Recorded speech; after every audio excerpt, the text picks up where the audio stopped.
Hello writers, today we're going to talk about setting up your journal and how that process looks.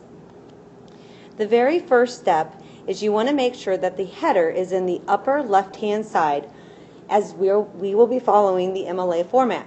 You need to make sure you include your name, the instructor, which is Miss Studer, the course, which is senior composition, and then today's date or the date that is due.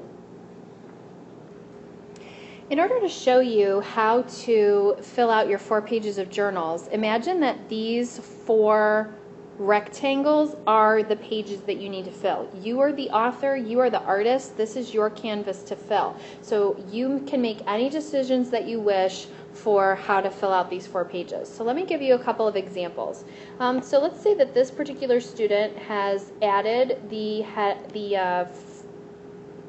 headline in their upper left-hand corner. Okay, so they've got that all set up, and they created a title for their first journal, which is about music. So this particular student is going through and they're writing all about all the different bands that they love, and they write, and they just love music, and they're writing about all these different bands.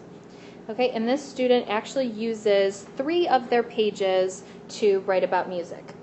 Then the same student has 1 more page that they need to fill out, so they decide to write up their recipe poem. So this student is writing their recipe poem, they type it all out, they have a lot of details, and then it's done. So one of the things that I want you to see about what this student chose to do with their space, they wrote their music journal first, and that took 3 pages. And then they wrote their recipe poem second, and that took a page for the total of 4 pages. So that's what this particular student chose to do with their space. Now let's take a look at an additional example. So this is student number 2, and they put their formatting in the upper left-hand corner, just like Riggs had told us to do. We place a title here, and this student writes about their music, and they're writing They're writing all about their music and all about their favorite bands. And this person maybe doesn't like as many bands, so they stop at the end of page 2. Well, that person then needs an additional topic. So let's say that they decide to write their recipe poem. And again, this student just may not have as many details, and they stop their recipe poem right there on page 3. Okay, wherever your journal ends, wherever one particular piece stops, you are going to put the next journal right under that. So let's say that this person also wanted to tell us about their family trip to Cedar Point this summer. They put the title there, and they start the story right under the title, and they finish out the story of Cedar Point.